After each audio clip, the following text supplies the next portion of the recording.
Hello everyone, welcome to the पहाड़ी तालीम foundation, a dedicated YouTube channel for civil service aspirant.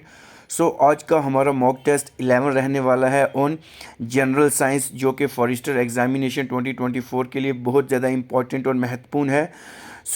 इस mock test में हम आपके साथ डिस्कस करेंगे मोस्ट एक्सपेक्टेड MCQ, जो कि आपके आने वाले फॉरेस्टर एग्ज़ाम के पॉइंट ऑफ व्यू से बहुत ज़्यादा इंपॉर्टेंट है. इस वीडियो को लास्ट तक देखें. जितने भी नए व्यूवर्स हमारे चैनल पे विज़िट कर रहे हैं वो हमारे चैनल को सब्सक्राइब भी कर दें और बेल आइकन को प्रेस करें ताकि नेक्स्ट वीडियो लेक्चर की नोटिफिकेशन आपके पास पहुंच सके. इससे पहले 10 मॉक टेस्ट पहले अपलोड कर दिए गए हैं, वो अब भी जाके आप प्लेलिस्ट में चेकआउट कर सकते हैं. हम कोशिश करेंगे कि आपकी जो प्रिपरेशन है फॉरेस्टर एग्ज़ाम के लिए उसमें आपके लिए बेहतर से बेहतर कंटेंट लाएं.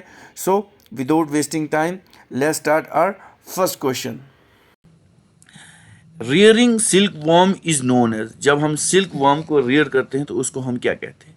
या एपीकल्चर कहते हैं, हॉर्टिकल्चर कहते हैं, सेरिकल्चर कहते हैं या फ्लोरिकल्चर कहते हैं. अभी मैंने थोड़े से इजी रखे, इजी से हम जो है वो क्या जाएंगे, डिफ़िकल्ट की तरफ जाएंगे क्वेश्चंस जितने भी हैं, ठीक है ना. इस वीडियो को एंड तक देखें और जितने भी नए व्यूअर्स हैं वो हमारे चैनल को सब्सक्राइब भी कर दें और हमारे वीडियो लेक्चर को लाइक भी कर दें. रियरिंग ऑफ सिल्क वर्म को हम क्या कहेंगे? That is your option C, that is sericulture कहेंगे, ठीक है ना. याद रखें, सेरिकल्चर कहेंगे. ये भी बहुत इंपॉर्टेंट क्वेश्चन. ये तो आ गया सेरिकल्चर. लेकिन अगर पूछ लिया उन्होंने, बताएं जी एपीकल्चर किसको बोलते हैं, तो एपीकल्चर क्या होती है? दैट इज रियरिंग ऑफ बीज. रियरिंग ऑफ बीज, जितनी भी मधुमक्खियां वगैरह होती हैं उनको कहते हैं, ठीक है ना. सेरिकल्चर हो गया, अब आपको पता. अब उसके बाद हॉर्टिकल्चर. हॉर्टिकल्चर क्या होता है? हॉर्टिकल्चर हॉर्टिकल्चर में क्या होता है?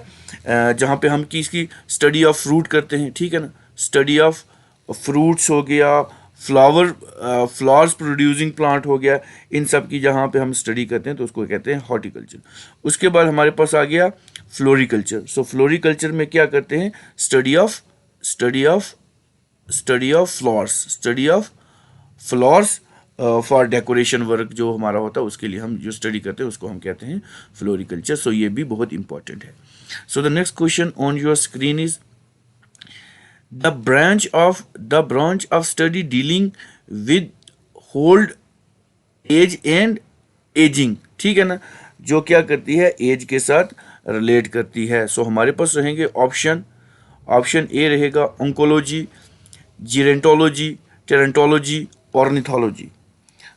The right answer for this question is your option B, that is gerontology को कहेंगे हम study of old age and ageing process.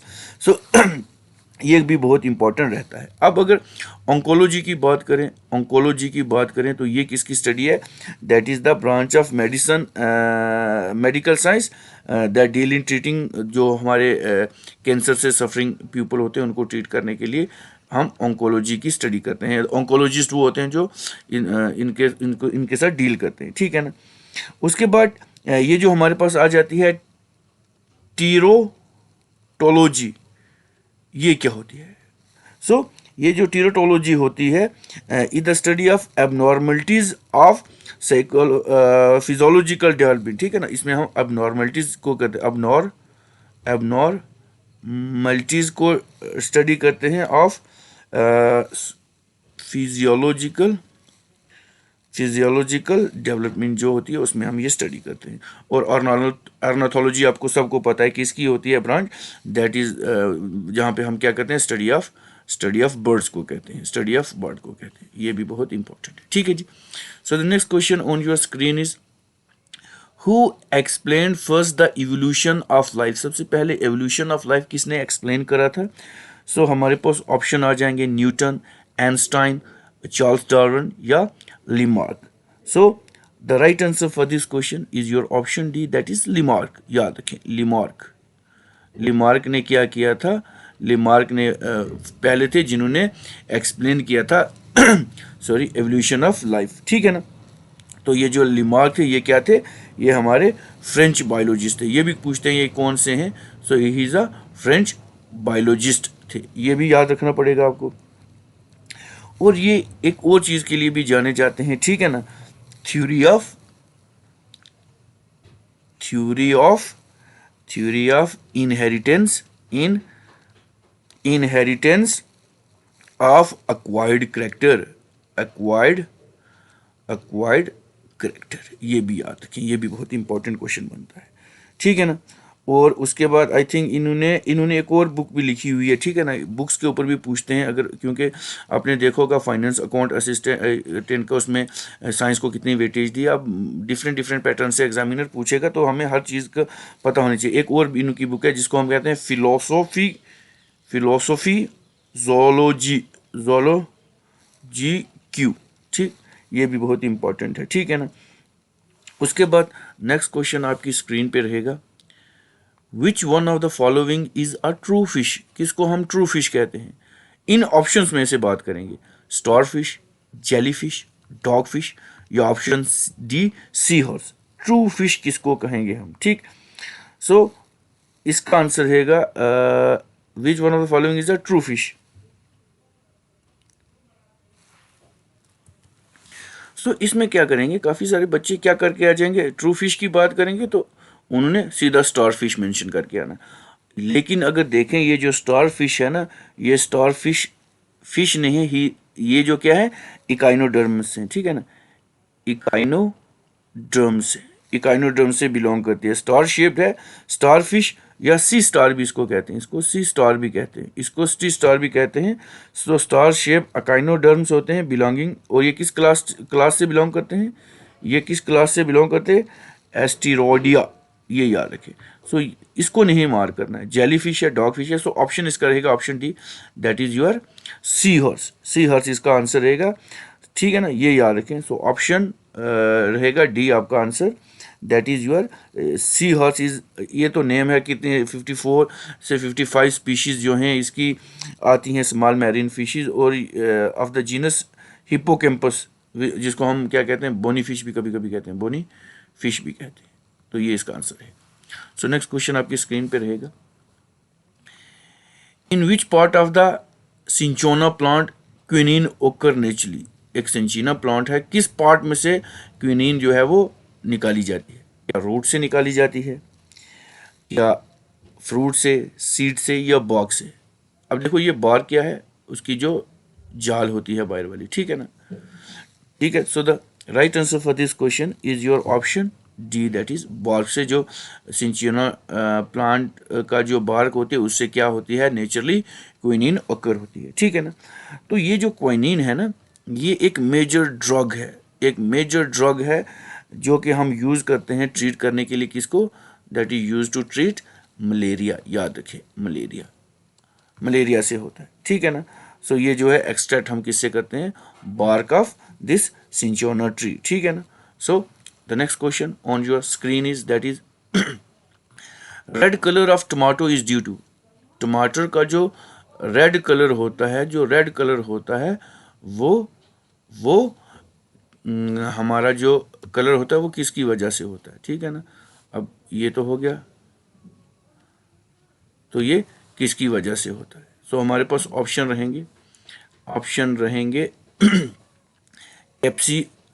कैप्सिएसिन, lycopene, xanthophyll, या option D none of the above. अब मुझे बताएं ये रेड कलर टमाटो का किसकी वजह से होता है। आपने देखी होंगी काफ़ी सारी जो मेडिकल की शॉप्स में, वहाँ पे आज ही हमें लाइकोफिन लिखा होता है ऊपर। सो रेड कलर किसकी वजह से होता है, so option B, that is your lycopene की वजह से जो टमाटर का लाल कलर होता है। सो लाइकोफिन जो होती है ये क्या होती है, इट इज़ अ पिगमेंट। याद रखेंगे ये क्या होती है, it is a pigment which is red in colour. So एक होती है कैरोटीन, ठीक है, ये भी याद रखें, कैरोटीन। सो कैरोटीन जो होती है that is also responsible for the redness of tomato, ठीक है ना। तो ऑप्शन बी आपका आंसर है। नेक्स्ट क्वेश्चन आपकी स्क्रीन पे रहेगा, the scientist known as father of genetics. Genetics के फादर कौन है, ठीक है, जनक कौन है। ऑप्शन ए रहेगा Johnson, G Mendel, F B Morrison and D Morgan. So the right answer for this question is your option B, that is option J Mendel. G Mendel जो है वो फादर ऑफ जेनेटिक्स हैं। कौन है, सो इन्होंने क्या दिया हुआ, एक इनके लिए इंपॉर्टेंट रहता है कि law of inheritance, law of inheritance भी इन्होंने दिया हुआ है, लॉ ऑफ इनहेरिटेंस। और इन्हीं को हम क्या कहते हैं, फादर ऑफ जेनेटिक्स भी कहते हैं। सो जितने भी व्यूअर्स इस वीडियो लेक्चर को देख रहे हैं वो हम इस वीडियो लेक्चर को लाइक भी करते हैं और अपने फ्रेंड्स के साथ शेयर भी करते हैं, ताकि उनका भी जितना भी पोर्शन है आपका, चाहे बायोलॉजी हो, केमिस्ट्री हो, फिजिक्स हो, उसके जो क्वेश्चन यहाँ पे फ्रेम करके रखें उन पे वो प्रैक्टिस कर पाएँ। So the next question on your screen is lymphocyte cells are formed in which part of the human body. एक लिम्फोसाइट सेल्स होते हैं, याद रखेंगे लिम्फोसाइट सेल्स जो होते हैं वो बॉडी के किस पार्ट पे बनते हैं, चेस्ट में, नी में, हेड में या स्प्लीन में। सो इसका आंसर दें। अब देखो चेस्ट में तो कोई सेल की बात है नहीं, नी में भी तो कोई है नहीं, हेड में भी कोई है नहीं, सो ऑप्शन बचेगा D, that is your spleen. Spleen, तो स्प्लीन में क्या बनता है, हमारे लिम्फोसाइट बनते हैं। सो लिम्फोसाइट क्या होता है, is one of the 3 sub type of white blood cell जो हमारे WBCs होते हैं, ठीक है ना। तो ये इतना आई थिंक काफ़ी रहेगा। So the next question on your screen is, next question आपकी स्क्रीन पे रहेगा, vitamin C help in absorption of which of the following element. Vitamin जो सी होता है वो किन चीज़ों को ऑब्जॉर्प्शन करने में मदद देता है। ऑप्शन रहेगा A iron, option B calcium, option C iodine and option D sodium. So option A that is iron. Iron जो रहेगा, help vitamin C help in the absorption of iron रहता है, ठीक है ना। तो ये भी बहुत ज़्यादा इंपॉर्टेंट होता है, vitamin C help is helpful in iron absorption. अगर ये तो आयरन ऑब्जॉर्प्शन की बात है, अब विटामिन डी की अगर बात करेंगे, वो किसको ऑब्जॉर्व करता है, help in the absorption of magnesium, magnesium and calcium. ये भी बहुत इंपॉर्टेंट है, ठीक है जी। नेक्स्ट क्वेश्चन आपकी स्क्रीन पे रहेगा, नेक्स्ट क्वेश्चन रहेगा, अब ये केमिस्ट्री के ऊपर आ गए, ठीक है ना। The nucleus of helium has, जो न्यूक्लियस ऑफ हीलियम होता है उसके अंदर क्या होते हैं, only 1 neutron, option B 2 proton, option C 2 proton 2 neutron and option D 1 proton and 2 neutron. So the right answer for this question is your option C, that is 2 proton और 2 proton and 2 neutron. 2 proton होते हैं, ठीक है ना, और 2 क्या होते हैं, न्यूट्रॉन होते हैं। ये आपने याद रखना है, ठीक है ना, ठीक है ना। तो जो हीलियम हीलियम की बात करें अगर, that is helium, that is 2He4 की बात करें, सो ये क्या होता है, is a non radioactive isotope of helium होता है। सो ये हमको याद रखना है। सो नेक्स्ट क्वेश्चन आपकी स्क्रीन पे रहेगा, radioactivity is measured by, जो रेडियो एक्टिविटी होती है वो हम किससे मेजर करते हैं। हमारे पास ऑप्शन रहेगा hydrometer, option B Geiger counter, option C seismometer and option D ammeter. So the right answer for this question is your option B, that is Geiger counter. Geiger counter से हम क्या करते हैं, रेडियो एक्टिविटी को major करते हैं, ठीक है ना। इसको हम जिगर मुलर भी कभी कभी कहते हैं, जिगर मुलर भी कहते हैं, ये भी आप ध्यान में रखेंगे, ऐसे भी क्वेश्चन पढ़ सकता है। सो ये जो इंस्ट्रूमेंट होता है ये क्या करते हैं, हम यूज़ करते हैं किसके लिए, डिटेक्शन के लिए and measuring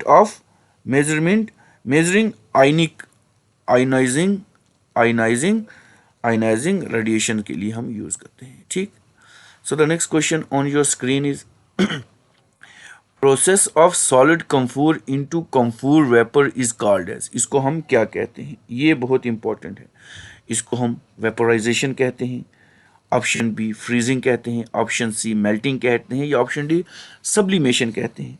so the right answer, अब देखो सॉलिड में से हम कहाँ जा रहे हैं, सॉलिड में से हम वेपर स्टेज में जा रहे हैं। हम स्किप किसको कर रहे हैं, लिक्विड को, हम फेस को स्किप कर रहे हैं। तो सॉलिड से डायरेक्ट लिक्विड जाने के लिए हम इसको भी देख सकते हैं। तो इस प्रोसेस को हम कहते हैं option D, that is sublimation इस प्रोसेस को कहते हैं। So solid camphor directly change into the camphor vapour and this process is known as sublimation. So sublimation is a process in which some substance upon heating directly change into vapor from and when the cool, जब हम इसको directly cool down करेंगे तो ये हो जाता है, ठीक है ना। इतना सफिशिएंट है। नेक्स्ट क्वेश्चन आपकी स्क्रीन पे रहेगा, which one of the following is a liquid at ordinary temperature. जो लिक्विड रहता है ऑर्डिनरी टेम्परेचर की बात करें, ऑप्शन ए रहेगा lead, option B nickel, option C mercury and option D tin. So the right answer for this question is your option C, that is mercury. जो हमारा पारा होता है वो क्या रहता है, लिक्विड रहता है ऑर्डिनरी या नॉर्मल टेम्परेचर पे, ठीक है ना। इतना सफिशिएंट है। सो जितने भी व्यूअर्स हमारे लेक्चर को देख रहे हैं वो हमारे चैनल को लाइक भी कर दें साथ में, ठीक है ना, और अपने फ्रेंड्स के साथ शेयर भी कर दें, ठीक, ताकि और भी वीडियो लेक्चर के लिए एक एक्चुअल में मोटिवेशन आ जाता है, तो ठीक है ना। नेक्स्ट क्वेश्चन आपकी स्क्रीन पे रहेगा, percentage of silver in German, percentage of silver in German silver is. अगर देखें सिल्वर जो होता है जर्मन सिल्वर में उसकी कितनी परसेंटेज होती है। सो हमारे पास रहेगा option A 1%, option B 5%, option C 0% and option D none of the above, ठीक है ना। सो इसका आंसर देने की कोशिश करें। जो जर्मन सिल्वर होता है ना उसको हम निकल सिल्वर भी कभी कभी बोलते हैं, निकल सिल्वर भी बोलते हैं, इज एन। अब ये जो जर्मन सिल्वर की बात करें इसमें क्या होता है, 50% कॉपर होता है, 35% जिंक होता है, उसके बाद 15% हमारा निकल होता है। तो देखो ये क्वेश्चन बड़ा ही पेचीदा बनाया गया है, इसको आप बड़े ज़रूरी और बड़े इम्पोर्टेंट तरीके से करें कि अब इसके बीच बचेगा कितने। अब देखें 5 और 5 10, एक चला गया, 3 और 2 5 और 5 10, तो 100 ही बन गया, तो 100 इसी में से हो गया। तो ऑप्शन में देखें कॉपर है, कॉपर की बात ही है, जिंक है, निकल है, सिल्वर की तो कोई बात ही नहीं चल रही ना, तो ऑप्शन यहाँ पे सी बन जाएगा, 0% रहेगी इसमें, ठीक है ना।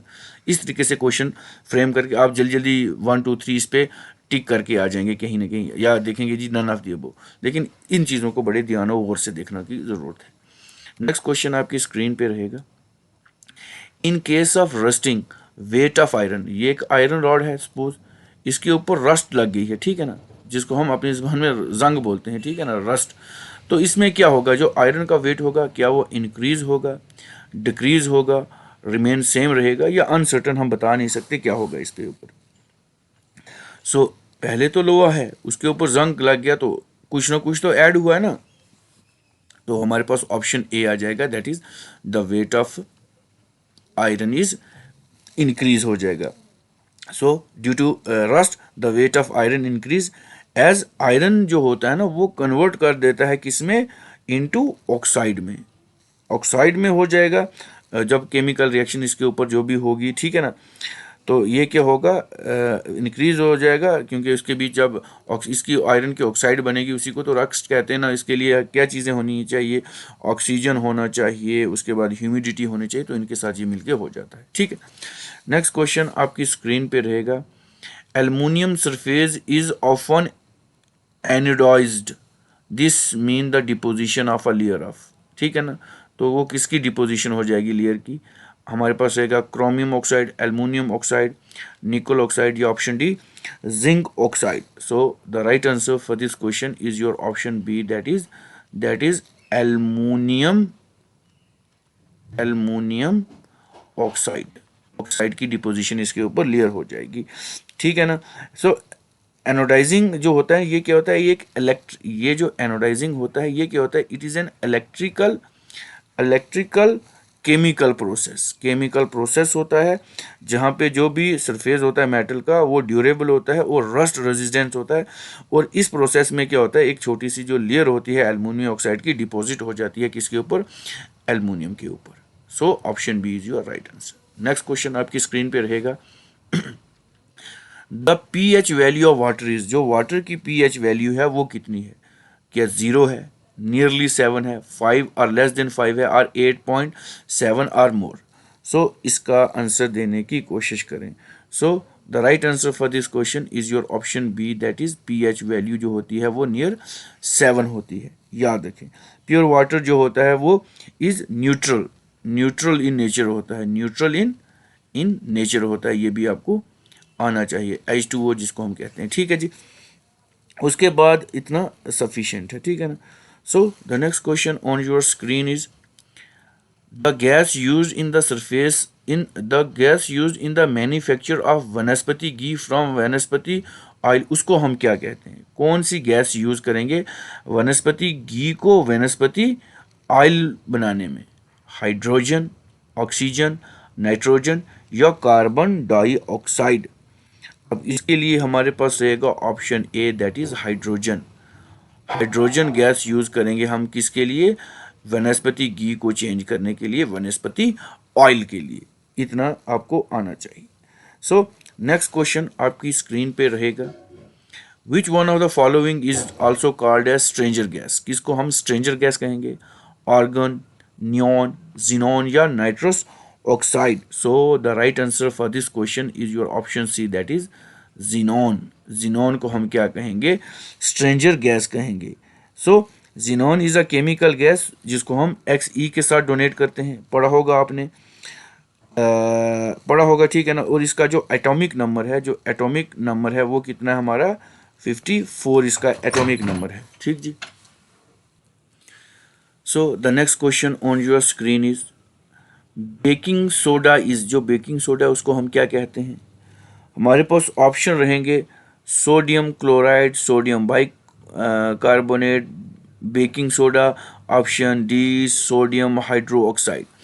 सो जो बेकिंग सोडा का नाम है, बेकिंग सोडा की अगर हम बात करें उसको हम कहते हैं option B, that is sodium sodium bicarbonate कहते हैं, ठीक है जी। सोडियम बाइकार्बोनेट को हम बेकिंग सोडा कहते हैं। और इसकी अगर केमिकल फार्मूले की बात करें, दैट इज योर NaHCO3 इसको कहते हैं। इतना सफिशिएंट है आपके एग्जामिनेशन के लिए। So the next question on your screen is which one of the following was used as chemical weapon in the first world war? जो हमारे फर्स्ट वर्ल्ड वार में केमिकल वेपन में यूज हुआ था वो क्या यूज हुआ था?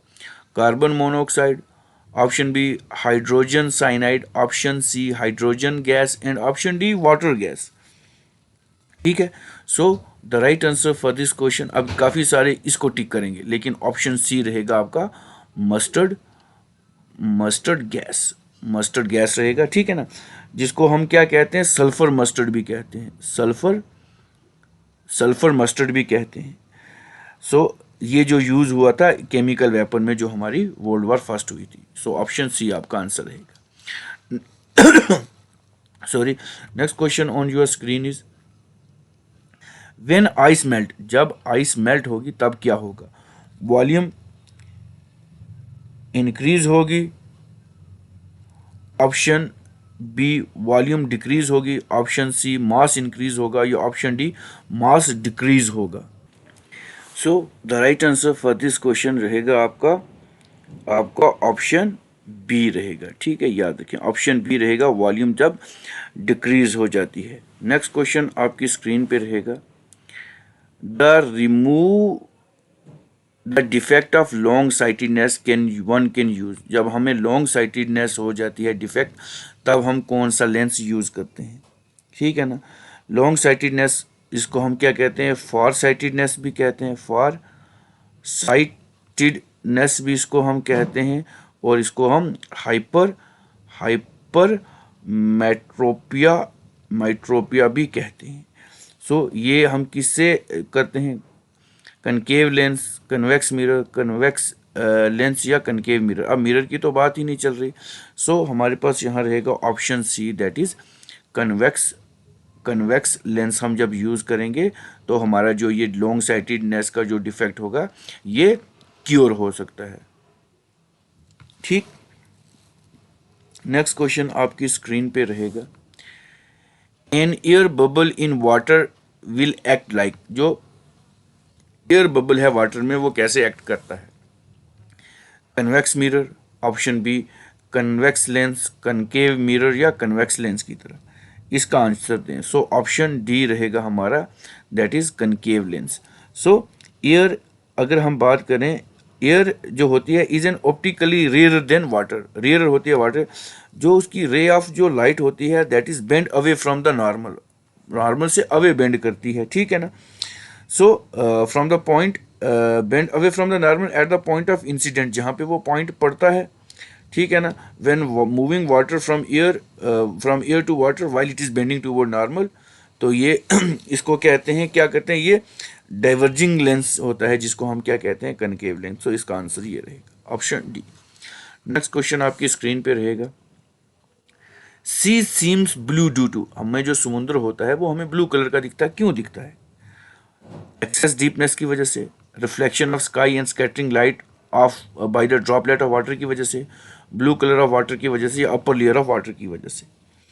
तो ये रहेगा हमारे पास ऑप्शन बी, दैट इज जो रिफ्लेक्शन होती है, reflection of sky and scattering of light drop by water. So option B इसका हमें आंसर है, इसकी वजह से जो हमें सी है जो वो ब्लू कलर का दिखता है, ब्लू कलर का दिखता है, ठीक। इतना सफिशिएंट। नेक्स्ट क्वेश्चन आपकी स्क्रीन पे रहेगा, the light with short wave length is, जो लाइट है जिसकी शॉर्ट वेव लेंथ होती है वो कौन सी होती है? रेड होती है, येलो होती है, ब्लू होती है, या वायलेंट होती है? So option D is your violent, violent, ठीक है, जिसको आप विबगोर पढ़ते हो, वी और लास्ट पे आर, इसकी शॉर्टेस्ट और इसकी लार्जेस्ट वेवलेंथ, ठीक है। So wavelength of red colour is, red colour की क्या होगी, लार्जेस्ट हो जाएगी, और जो वायलेंट होगी वो शॉर्टेस्ट हो जाएगी। नेक्स्ट क्वेश्चन आपकी स्क्रीन पे रहेगा, the cooling by desert cooler is based on, the cooling by desert cooler is based on, जो डेजर्ट कूलर है वो किसके बेस्ड पे होती है? हमारे पास रहेगा hot air replacement, air dehydration, option C evaporative cooling, या option D air rehydration. So the right answer for this question is your option C, that is evaporative cooling की वजह से क्या होती है, the cooling by desert cooler is based on evaporative cooling के base पे होती है ये। तो ये रहेगा। सो ये वीडियो लेक्चर आपको कैसा लगा आप हमें कमेंट करके बता सकते हैं। हमारी वीडियो को लाइक करें, अपने फ्रेंड्स के साथ शेयर करें, और हमारे चैनल को क्या करें, सब्सक्राइब कर दें। सो इसी के साथ इस वीडियो को मैं एंड करता हूँ, मिलते हैं एक नए वीडियो के साथ। सो तब तक बने रहें हमारे चैनल के साथ।